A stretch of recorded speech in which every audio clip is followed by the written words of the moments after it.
now. Okay, I think we're good. So my name is Nicole Bordet-Cosmeter, and I'm an alumna of Liberal Studies in the College of Arts and Science, class of 2010, and the Vice President of the College Alumni Association. Would like to wish everyone a happy Women's History Month of March. I'm very pleased to welcome you this evening as we continue this timely conversation, trading privacy for convenience in the age of technology. I am very delighted to introduce today's presenters. Data journalist Meredith Broussard is an associate professor at the Arthur L. Carter Journalism Institute of New York University and the author of Artificial Unintelligence: How Computers Misunderstand the World. Her academic research focuses on artificial intelligence and investigative reporting, with a particular interest in using data analysis for social good.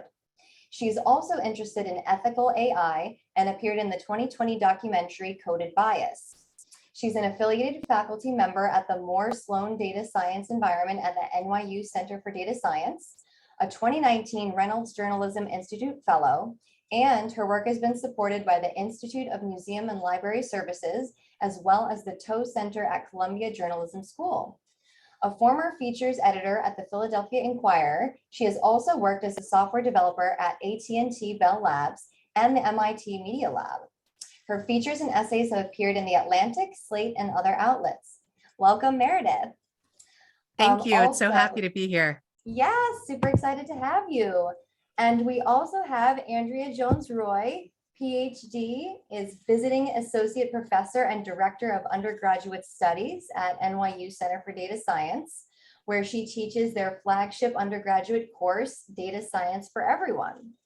She is also a research consultant for companies where she conducts research to improve measurements of people in the workplace, including how to more thoughtfully and rigorously use data to hire and promote great talent with less bias. She holds a PhD in political science and complex systems from the University of Michigan and regularly contributes to outlets such as 538, Quartz, and her own Twitter feed. I know you like that, Andrea. You got your Twitter feed. I got to plug Very it. prolific. Yes, that's right. When she's not doing those things, she's also a stand-up comedian, trapeze artist, and host of the live streaming YouTube series and podcast, Ask a Political Scientist, and Majoring in Everything. So happy to have you, Andrea. Happy to be here. Thank you. Also joining the conversation as moderator is NYU Tandon alumna Amy Batallones, class of 2019, and NYU Tandon Polytechnic Alumni Association board member. Amy is a vice president and cybersecurity portfolio advisor in Blackstone's Technology and Innovations, the technology team at the core of Blackstone's businesses and new growth initiatives. In her current role, she is responsible for driving cyber improvements throughout Blackstone's global portfolio of companies and conducting cyber investment due diligence. Prior to Blackstone, she was head of cybersecurity operations at Con Edison, where she led the team responsible for managing cybersecurity threats to the NYC power grid. She works as an adjunct cybersecurity instructor at Tandon and previously at Fordham University. Amy will help us continue a conversation that we began last year at this time by posing several thoughtful questions for Meredith and Andrea to give their take on.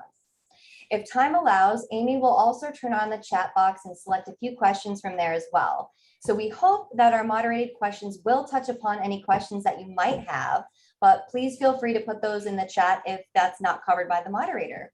So again, thank you, Meredith, Andrea, and Amy for joining us. Please take it away.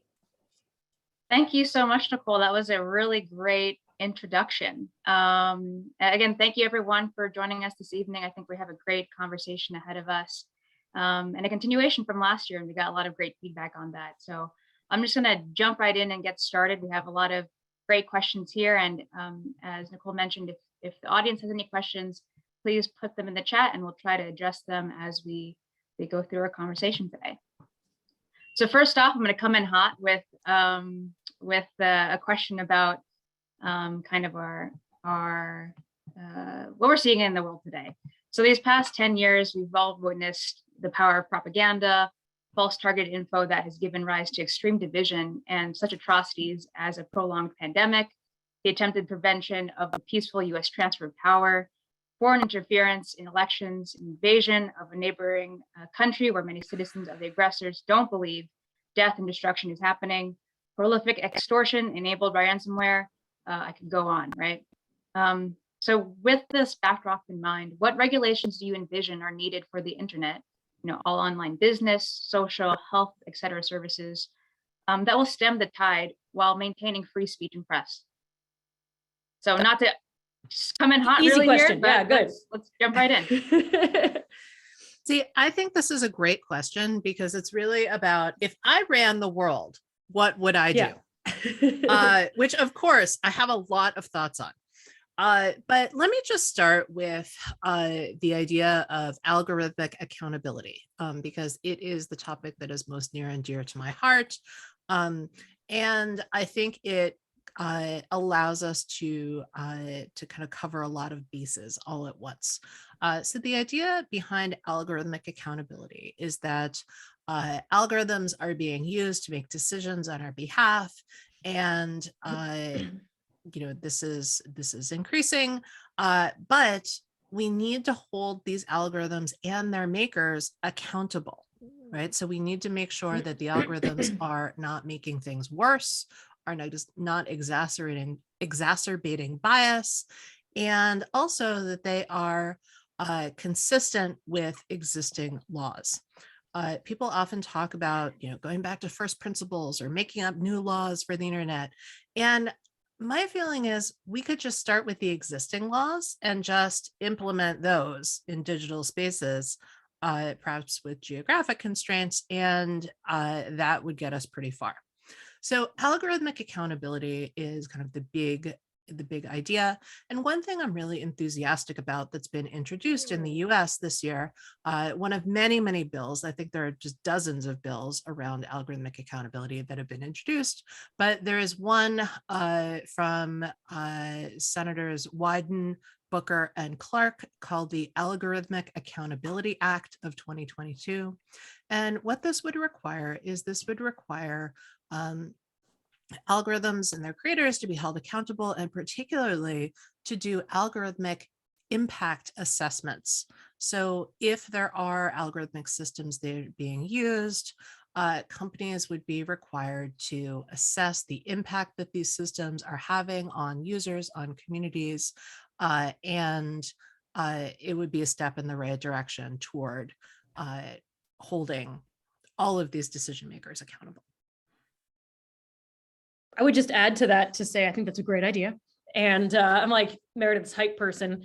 And I think that that's one of the things that's so scary is we all have this sense that the algorithms are doing horrible things. And there's very little effort that I've seen to actually say, well, what is the measurable outcome that they're causing? We have this, we can kind of slightly better than anecdotally, Meredith, correct me if I'm wrong, say, yeah, YouTube pushes these more extreme things or things that are controversial get more attention. And we sort of know that, but I don't know of widespread studies that are showing just systematically what are we more likely to see on these different platforms, and never mind, how do they operate differently? And then most of all, I think you're exactly right to say that the accountability piece is just non-existent, right? I mean, social media companies have just said, we're just a service, we don't know, right? Even though they're deciding what ends up on top. The other thing I would add to this, Amy, to your question that I spend a lot of time thinking about in the kind of propaganda, fake news kind of thing, is that my research is in natural language processing and making sense of news through computational means, and saying, my field does a lot of stuff like, is it biased? Is it left-leaning? Is it right-leaning? Is it true or is it not? And it turns out it's not a trivial question to say what counts as fake news.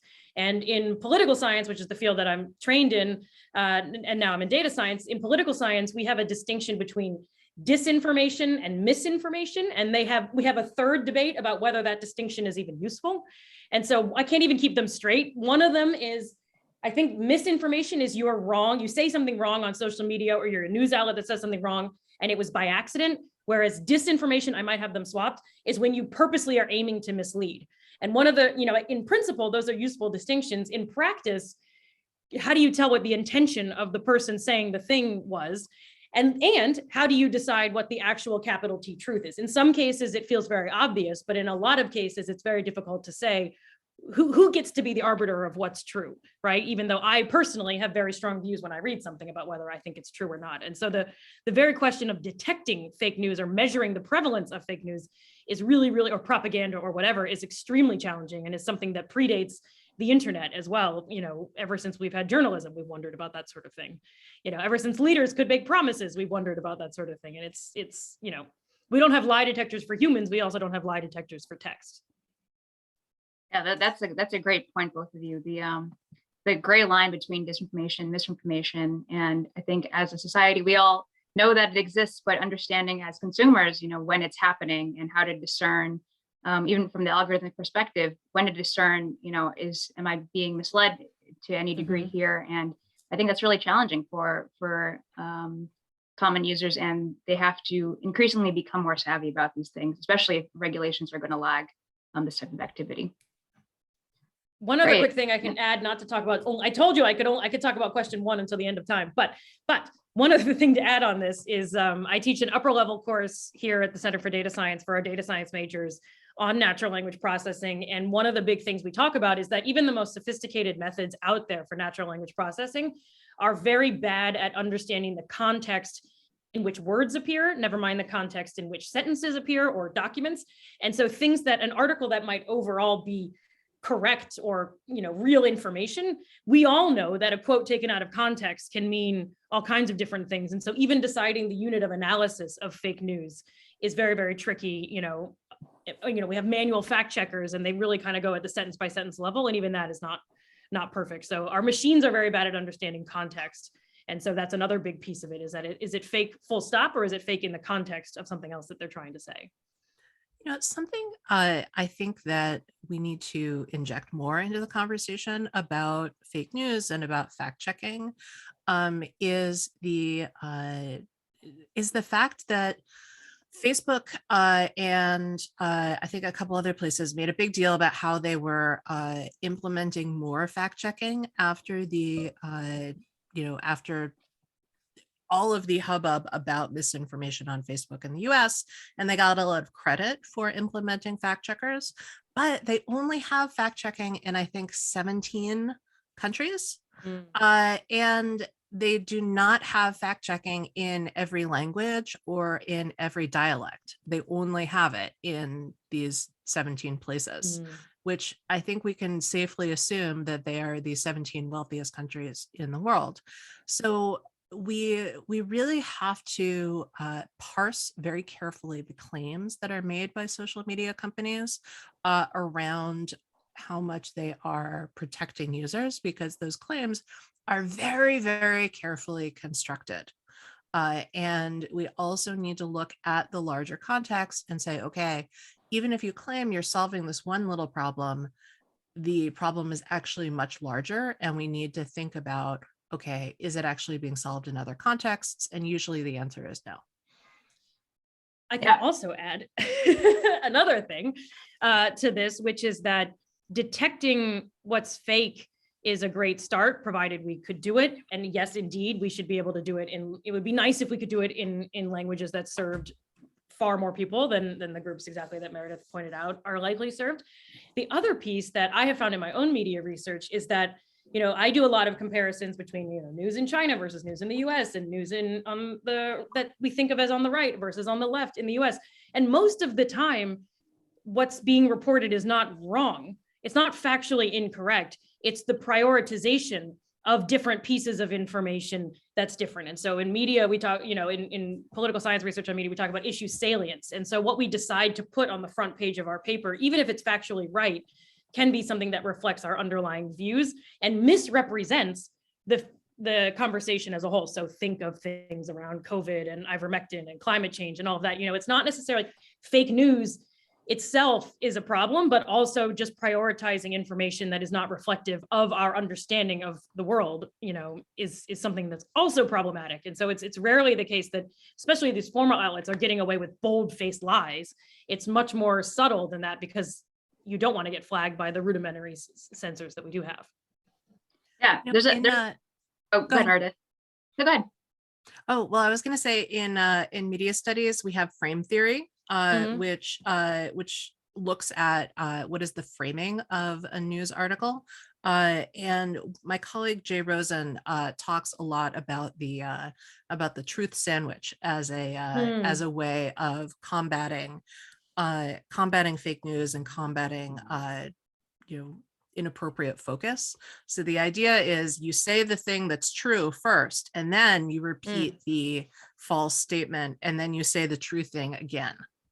Right. So the repeated focus on the true thing hopefully sinks in a little bit more than the false claim.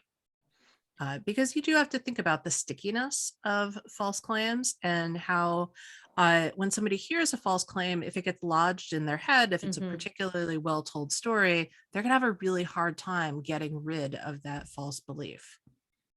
Yeah, there's an interesting comment from the audience here, stating that in lines of the context that you need to see information in it, a single statement by an individual or a claim by a source can be difficult to categorize, what the bias is overall, and how do we identify maybe over time or over a larger amount of data what a specific bias is of an individual or a publication. And maybe I'll dovetail off of this comment here. Is there anything that consumers can do to help them maybe better understand, the context of any kind of text that they're reading or quotes that they're seeing? Meredith, do you have?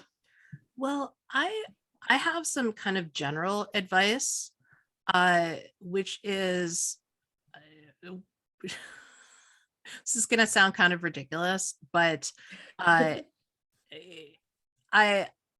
would advise people to undermine the algorithms.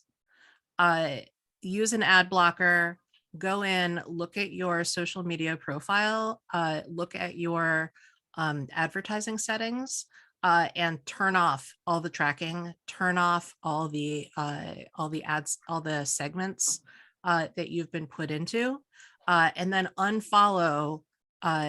You don't have to unfollow, but at least mute the more loco people in your feed. And this is going to do a lot to tune up your algorithm and just get you less garbage in your feed. I think that the defaults that are in the social media platforms are tuned for engagement. They're not tuned for quality engagement. One of the things that I read about in my book is the idea of the difference between popular and good. So computers can't autonomously determine what is good. They can only determine what is popular. And so what social media platforms do is they use popular as a proxy for good. But there's lots of stuff out there that is popular but not good, like racism.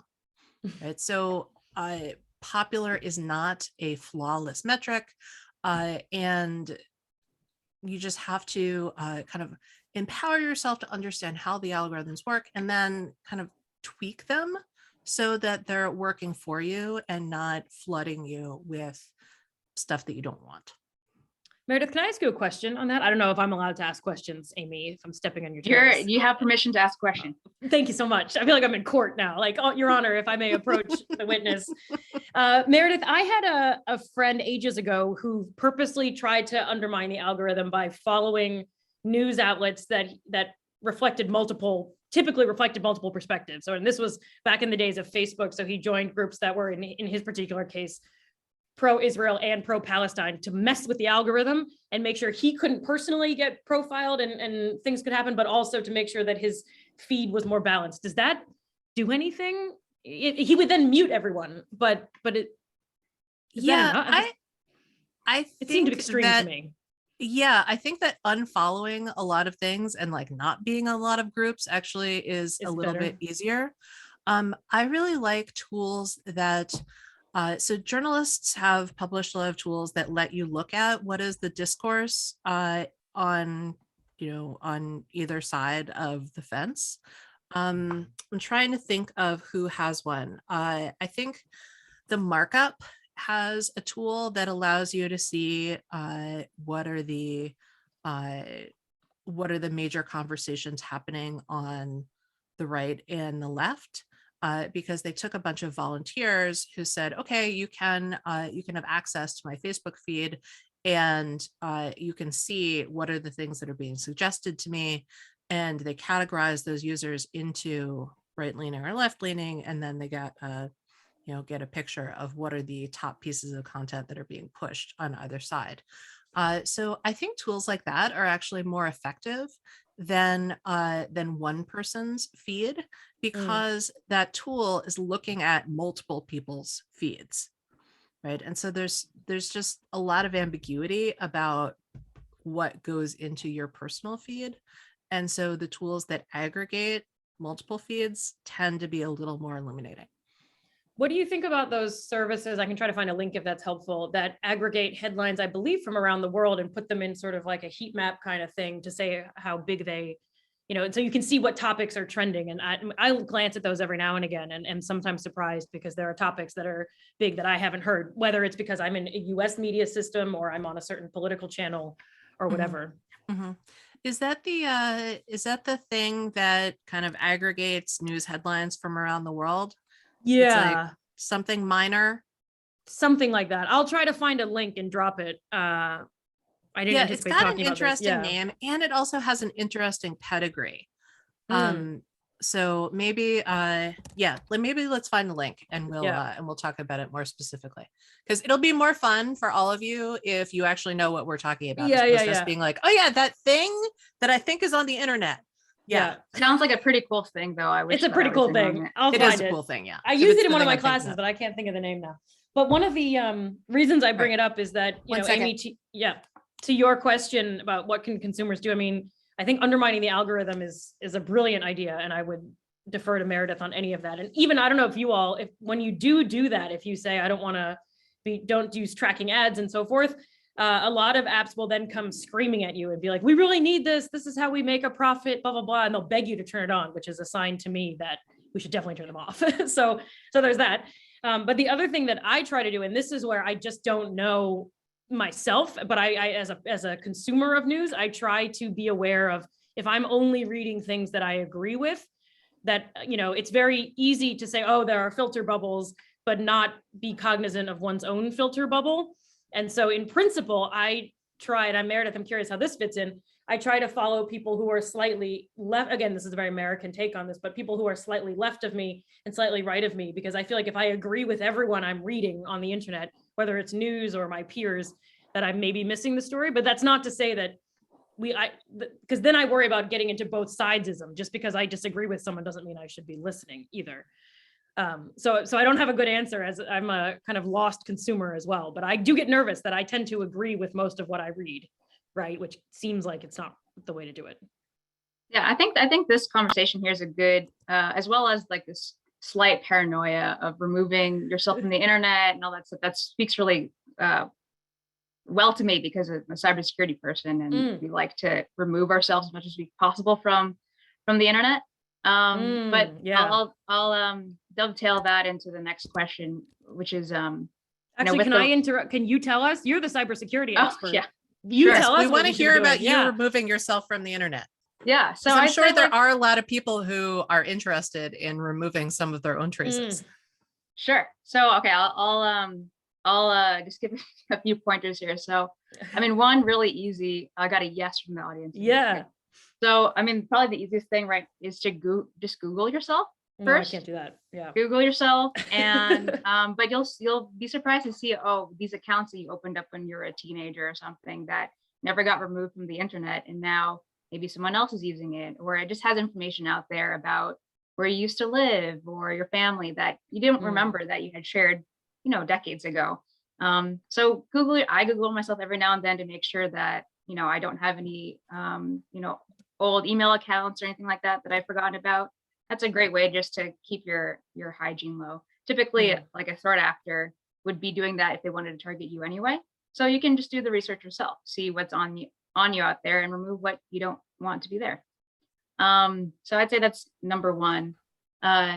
Two, when you're browsing, I think along the lines of what Meredith and Andrea, what you guys are saying is there are ways to extensions you can add to your browser on blocking advertisements, but also there's extensions that you can add that will show what trackers are on the websites that you're visiting, and it'll say, okay, 26 different trackers are on this website, and we can block them for you.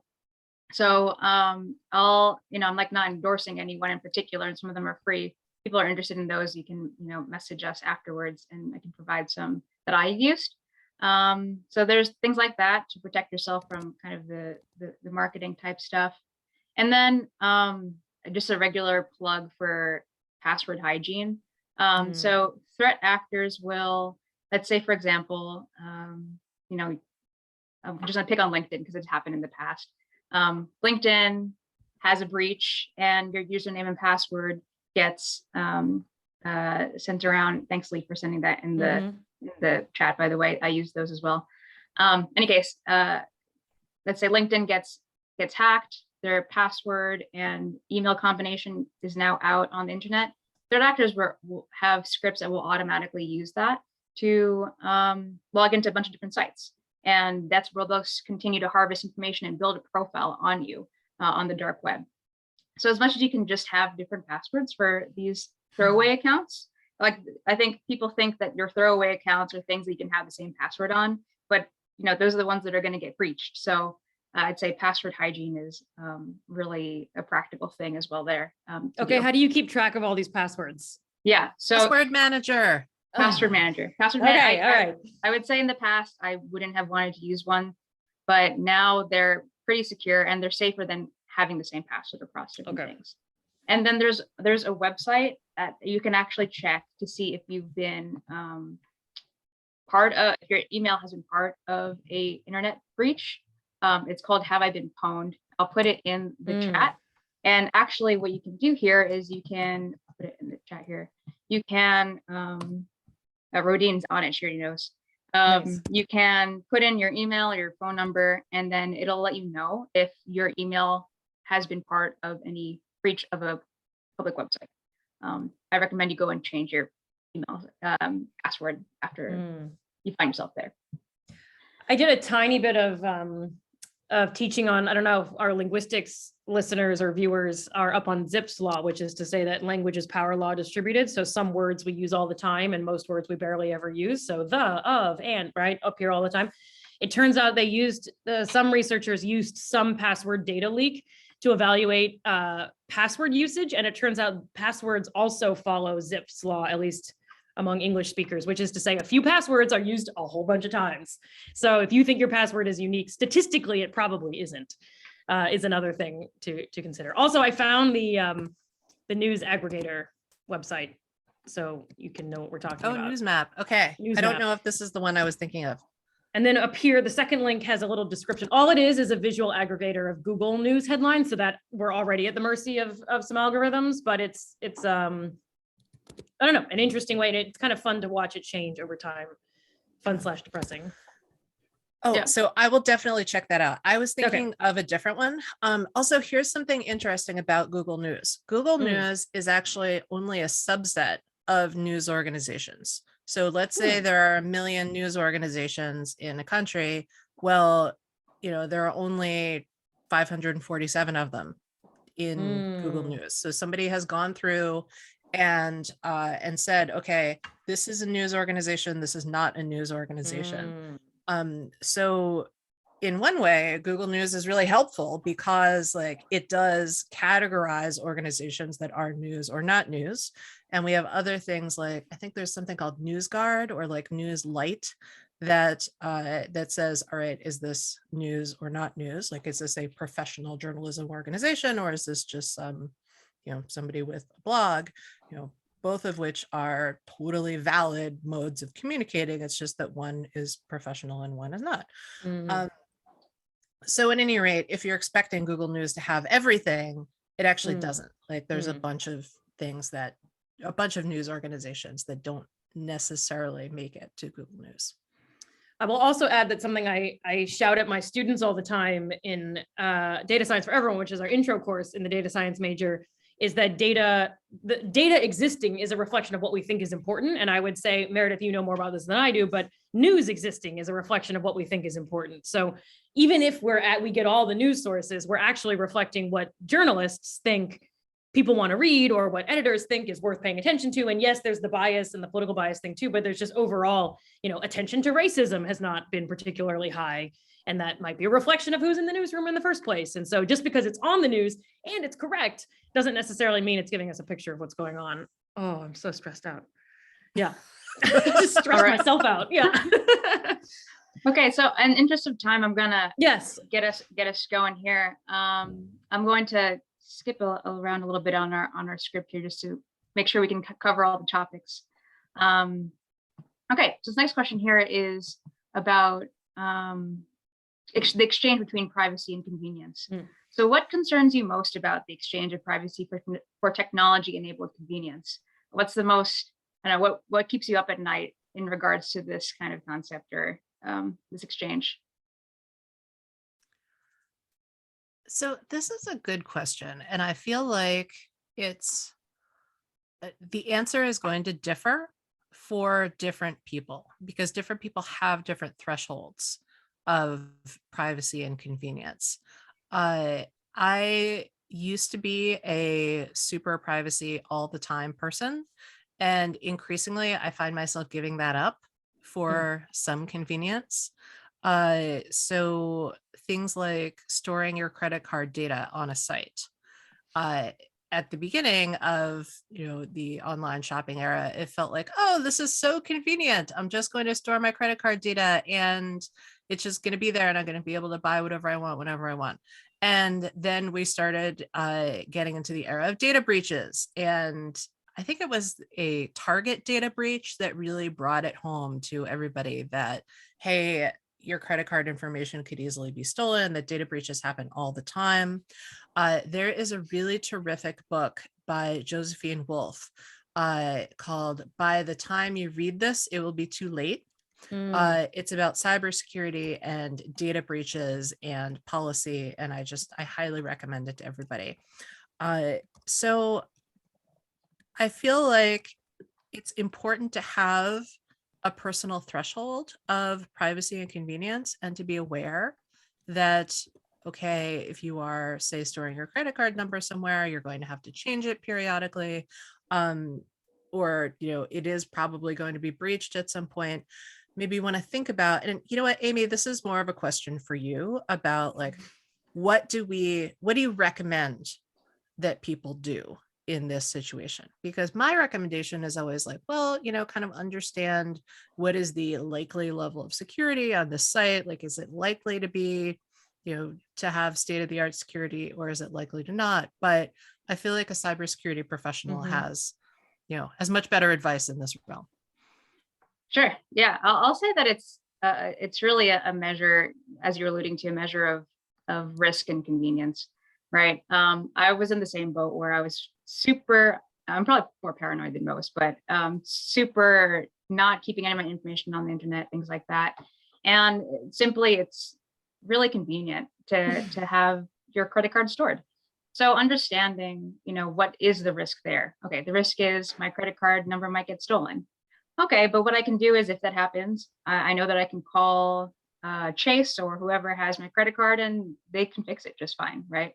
So actually the risk isn't that bad. So I think just a general piece of advice is, what's the risk? What's the worst thing that could happen if this information was out there?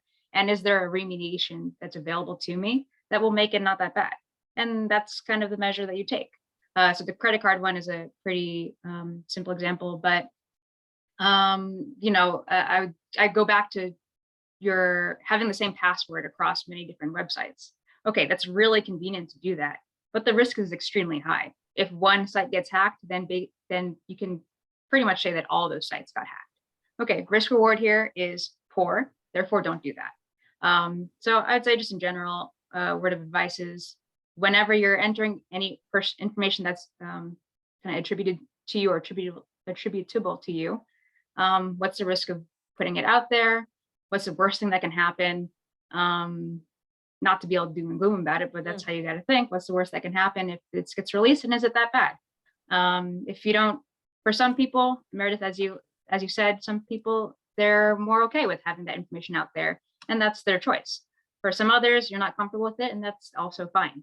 But that's a personal barometer that you kind of have to be honest with yourself on and understand what the remediation is if any of that information was to get lost. I think that's super useful. And so as a consumer, thank you, Amy, for sharing that. I'm wondering for both of you, I mean, sometimes I feel that I don't know what the risk is, right? And in the credit card case, I agree with you that I'm less concerned about that for all the reasons that you just described. But what if I'm someone who doesn't know that, and therefore, okay, maybe it's not the worst thing in the world if you're just entering your credit card number more, but maybe you have entire groups of people who have real reason to be much more suspicious of particular services. And so over time, that really makes the internet a less convenient place, and you just use it less, and you're less technologically savvy. But what about other cases where, and this is something that I've started thinking about, and maybe I'm paranoid, is, I post a story or a TikTok or whatever on social media saying, oh, I had a great time at this thing in New York City, or NYU is having this event right now, right?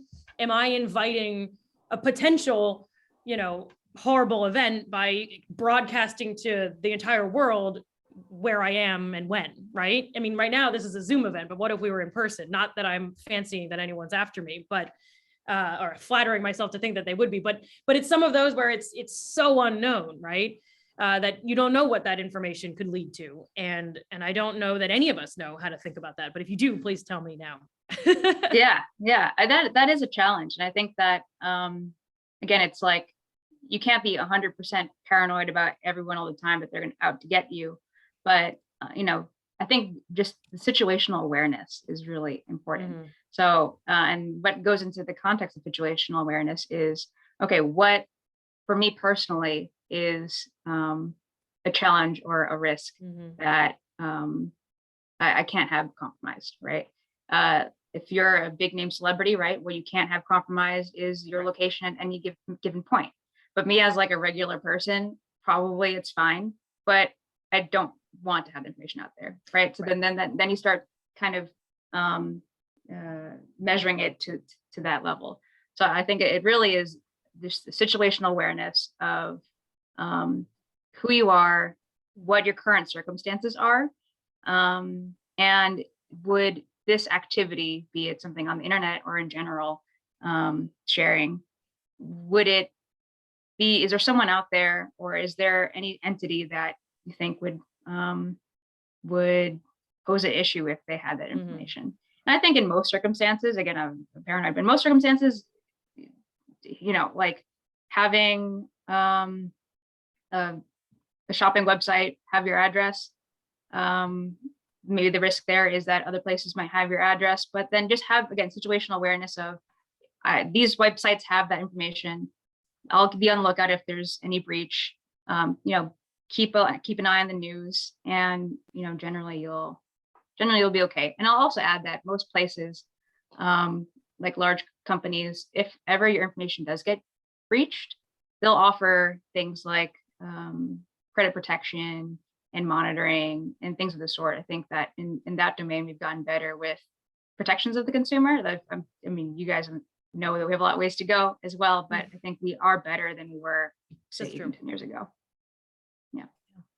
Yeah. This reminds me of one of the kind of original sins of the internet, which is the idea that information would be stored forever and would be accessible forever.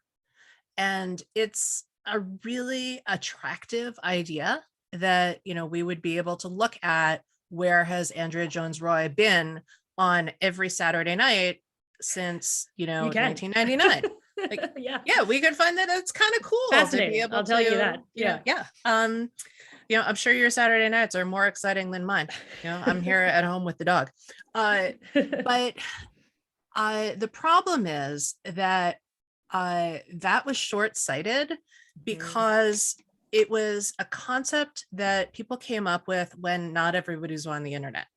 And now storage is so cheap and it feels like, oh, we'll never run out of storage. But this year I started getting an alert on my Gmail that said, hey, your storage is almost full. So Gmail for a long time advertised unlimited storage. So yeah, I haven't cleaned out my emails in like 10 or 15 years. Like, yeah. And now I have to go back and clean out the email because Google realized, oh yeah, we can't give unlimited storage to every one of like the 7 billion people on the planet, Yeah. like for the rest of eternity. That's not like, it's not economically responsible. It's not environmentally responsible to run all those servers, to store all that extra data, right? So this notion that we're going to store everything about everybody for forever is a foundational internet notion that is no longer practical. Mhm. Right. So this is why I'm really interested in the EU legislation around right to be forgotten. Just thinking about that. Yep. Because there is a lot to be said for the right to be forgotten. One of the things that I think about is I think about the context of young people. So I grew up before everything was recorded on the internet. I mean, there's like some stuff from my, my youth recorded on the internet, but like mostly it was analog. And I really appreciate, and Amy, I suspect you're of the generation that was, that did not have analog. So I really appreciate the fact that a lot of my youth has just disappeared. Like the record of it has disappeared. Like there was a box of photos and one day I said, oh, this is the box of embarrassing photos, and I threw them away and now they don't exist anymore. It's like They're not just like gone. somewhere on Facebook's cloud or whatever. They're nowhere. Like Yeah. they're gone.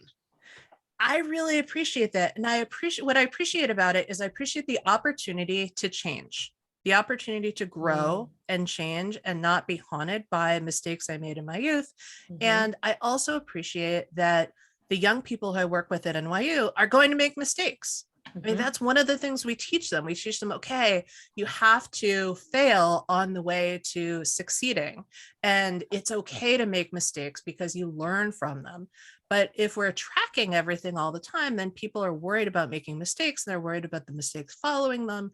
And so there is a certain amount of forgiveness that we need to extend to our fellow humans, and tracking everybody all the time and having no mechanism for deleting parts of your past does not feel like it does not feel like it promotes forgiveness and change. I would also add to that my gratitude as well that most of my youth is not on the internet. The only thing you'll find, and I should Google myself, but I refuse to because I'm afraid of what's there, is my high school cross country times. So those somehow made their way on the internet. So if you're interested in what the numbers were like in the late 90s in Western Maryland, have a look. But other than that, they're offline. But I thought, Meredith, you were going to go in the direction of things like businesses or people being trolled or harmed by online kind of reputational attacks. So you hear story, so as a professor, this isn't like a huge problem in the scheme of many problems that I have, but every now and again, I make the mistake of ending up on Rate My Professor. And I am reminded that a student I gave a B to is still mad at me because they wrote this nasty stuff on my Rate My Professor. Feel free to look that up. Now it's going to go to the top of the algorithms. But, you can, if you have the means, I believe you can pay a lot of money to have horrible things taken down. But I think of, friends of mine, colleagues who run businesses, small businesses, and you have one disgruntled customer and you can really drag someone on the internet. And we talk about when I was thinking about the title of this talk, like trading privacy for convenience, my temptation and my own biases are like, well, privacy is sacred and important and convenience is just me being lazy. But convenience could mean not having your business destroyed by someone who's out to get you because they felt slighted by you in some way, or some kind of article, indeed, as you said, Meredith, that's sort of profiles you. Or I have a friend who wrote and when she was in college, wrote an anti-affirmative action op-ed because that was her belief at the time. And now she's revised her belief. And every time she posts about her revised belief, someone drags up her thing and she says, yeah, I've changed, but nobody cares. So, whether it's our own past or it's things other people are saying about us, this right to be forgotten or this right to control the narrative about ourselves on the internet is something that I don't think that we have much in the way of answers for. Yeah. I'm going to take pause here just to address a few things in the chat. Rodine mentioned, is something like PayPal safer? I'll just mention here that it's not I'd say from my perspective, it's not so much if one thing's safer than the other. And safer changes depends on safeness changes or safety changes depending on context and a lot of factors. A company could be targeted one day and not the next. It could be vulnerable one day and not the next. It could be the purpose of why you're using a certain application or site. So really, the advice to follow is good hygiene that we've been all kind of referring to and checking on that. And then Erica mentioned interesting nexus with belief systems, wouldn't we say? And I want to kind of connect that with a question on kind of how companies are tackling this. So what are your thoughts on how companies and organizations can be incentivized to improve their cybersecurity hygiene or general just privacy hygiene in order to protect the people and the privacy? And we can tie that with, beliefs and, what's right and wrong and things like that, which is totally easy to answer. Yeah, very simple. Yeah, thanks, Erica. I could do that in like 100 words, no problem.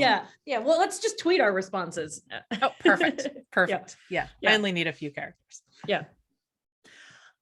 So let me take on the idea of belief systems, because this is something that I actually just had a really interesting conversation about this today with somebody who has started the Tech Chaplaincy Institute, which is about providing tech support and tech help with a pastoral mindset. And we were kind of having this conversation because I'm really interested in figuring out like what is the intersection of tech ethics conversations and faith-based ethics conversations. And I don't actually know what the answer is, but I am curious to hear from people about how do they talk about ethical questions. So I'm really interested in learning more about belief systems. I mean, I know my own belief system, but I don't know other people's belief systems. And I'm also not, I don't have so much hubris that I assume that my belief system is the only correct one. There are lots out there. So this is really what's hard about designing technology, isn't it? Like, when you design technology, you are embedding a certain belief system in the technology that tends to be the belief system of the people who own the company or are writing the code. And then you run into problems because other people do not have the same belief system. And this particularly comes into play when we're talking about unconscious bias, because unconscious bias always manifests inside technical systems. We all have unconscious bias. We're all working on it every day to try and become better people, but we have it and we can't see it because it's unconscious. And so then you build a tech system and you embed your unconscious bias in it. And so when we have a small and homogeneous group of people making tech systems like we do in Silicon Valley, where we have very, very little diversity, well, then the unconscious bias of small and homogeneous groups of people gets embedded in tech systems. And then we have these tech systems that exacerbate inequality. So I think we just need to expand the conversation to not only say, all right, we need more diversity among the groups of people who are creating the systems, but we also need to do auditing to find out how these systems are differentially impacting different groups of people. And we also need to make a space for refusal. We need to make a space where if it's discovered that an algorithm is having disparate impact on groups of people, the company needs, yes, an opportunity to make it right. But if it can't be made right, then we have to stop using the technology.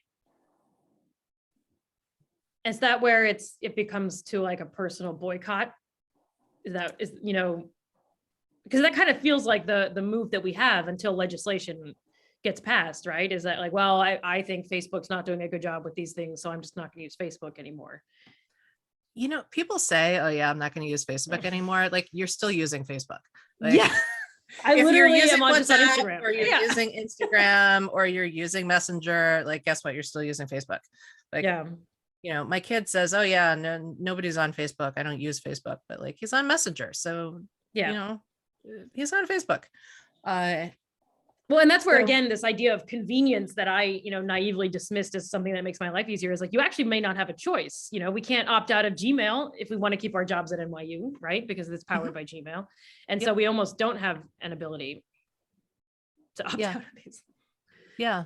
And so now we're into the antitrust conversations. We're into the, technology refusal conversations. And we're into the digital divide, because there are still people out there who, they're not on this call, obviously, but there are people who don't use the internet. Like there are people who don't have email. There are people who don't have cell phones. Like this is a large percentage of the world, even in the US. And so we need to make sure to design our systems so that they can be, so that people who don't have that access can still say access government benefits. So like if the only way to apply for government benefits is online, if we get rid of all the paper forms, then Or reserve a vaccine appointment, whatever. Exactly. Like I did a lot of reserving vaccine appointments for elders who really struggled with the sites. And I just said, all right, this is my service activity. Like I am helping the elders in my life to get vaccine appointments. Yeah. Even then it wasn't straightforward. It was a terrible website. It was really For the most hard. part, yeah. I had to have a senior colleague help me register for a vaccine. So you should have called me. I should have. Yeah. Now we know. Now everyone's going to call you to help them with their boosters and things like that, Meredith. Yeah. Or you can call the tech chaplain. There you go. Yeah. All right. I'm going to ask one more question. We're short on time here. Let's say that in an ideal world where you get to make national US policy, if you were empowered to do so, to make a policy that balances privacy and technology enabled convenience, what would you be sure would be included in the regulation? Andrea, why don't you take this one first? All right. I don't know why I was like, yeah, I'll do it. I like how you phrased this question, because you phrased it in a more gentle way, which is like, I'm just going to name one thing I'd like to be in, and I don't pretend to think that this is going to solve it. So I think I spend a lot of time thinking about data ownership, and we don't have clear guidelines about who owns data. So if I post something on Instagram because I refuse to use Facebook, right? Do I own that information or not? Do I get to decide what rights, what ownership do I have over what Instagram does with that data? And I know that there's a lot of talk about, we all click the terms of service that we do without reading and agree to who knows what, right, when we sign up for these things. But I heard an analogy once, and maybe I said this on last year's panel, I'm still thinking about it, where, you could think about your data as something that you opt into or not, just like you could opt into being like an organ donor or something. So like opting into, and I see glimmers of this. So it's like opting into, enrolling in medical studies when you go to do something or donate blood or whatever, right? And there's a few options where you feel like you have some control, but I think that generally speaking, I don't feel like I own my data. And much more clear, transparent guidelines about where it is and what companies do with it. And I don't know what that looks like. I don't think that we're there yet, even with GDPR, the EU regulation being much better. So far, it's only manifested as I now have to click one more box when I go to a website that says this is using cookies, right? I think that something in the legislation that makes humans own their own data and be much more deliberate about giving it out, as opposed to the default being it's out there and I have to go in and toggle off in all the ways that I can. That's what I would put in. Easy. Yeah, not having to go in and toggle that. those things. I would Right? that should definitely be at the top of The default should be closed. regulation. Yeah. It's like you're buying a house and you don't have any doors. You have to put them on. Yeah. I'm selling a house, by the way. Okay. Yeah. Meredith, I anything you think want to add there? Yeah, I think data broker, I think taking action to control data brokers would be a really great start. I actually just read a novel about this. So, Michael Connelly, who writes the Harry Bosch novels that Bosch, the TV series, is based on. So he has one that is about DNA data. And so there's this company that does low cost DNA testing, but then the way that they make their product low cost is they sell all of the data on the back end. So, you know, they say a lot, like, if the product is free, then you are the product. So be very wary if, you know, if it's very low cost, because like your data is being sold on the back end. So at any rate, this novel was about like, ooh, the seedy underworld of selling DNA data. And it was kind of entertaining. So if you are a slightly paranoid person who likes thrillers and is curious about the aftermarket for data, check out this Michael Connelly novel. Do you know what it's called? I forget, but I will try and figure it out. I feel like it's the most recent one. I don't know. It showed up in my library recommendations, and so I clicked on it. The algorithm sometimes spews useful things. All right. We just have a couple minutes left here. I know that I have a million more questions I would love to ask of you, but we're just on time, and I want to leave some time to Nicole and Valerie to end this out. But just, you know, thank you guys so much for this conversation. I think that there's a lot of really great takeaways for us as consumers and as kind of participants in the internet now. And how do we protect ourselves here, and, you know, being a bit more savvy about, you know, what we can do and what's within our control, and maybe the things to think about in the future, especially if we have students on the call here, you know, how we can make regulations or our companies better, and for both consumers and companies. So again, thank you guys so much for the conversation, and I'll turn it back over to Nicole to close out. All right, Amy, thank you so Amy. much. Thank you, everyone, for your thoughtful questions and input as well. Yeah, this was terrific. Thank you all. Okay. So thanks everyone so much again for joining Trading Privacy for Convenience in the Age of Technology Part 2. Thank you, Meredith, Andrea, and Amy for leading the conversation. Thank you as well to NYU CAS and Tandon alumni relations teams, NYU PAA and CAA boards and committees. And before we go, I'll quickly turn it over to Valerie Cabral, Director of Alumni Relations at NYU Tandon, to say a few words. Valerie, over to you. Nicole, thank you very much. And I just want to echo my thanks along with that you've extended. And Amy, this was a great discussion. I have a long to-do list of what I need to check on the internet on, and set my settings so that I'm better protected. But I just want to take a moment to thank everyone for coming, but also to remind you that what's March without NYU One Day? So I'm hoping that all of you will check out the chat box, which I just put our one day link in. Make a gift. All gifts of any size are very well appreciated by all of us at NYU. I think back to my own scholarship days. I was a scholarship recipient, and people that had no idea that I existed by name thought about my time as a student, and they wanted to make my journey a little easier financially. So remember, every gift counts. We have a very lofty goal this year for all the schools. So if there's a school that you love, CAS or any of our many schools, please make a gift there. Many programs you can give to the library. There's lots of places to give. We just want everyone collectively to make a gift and help us be a success this year. So stay safe, and thank you very much in advance for your gift this year to the NYU One Day effort.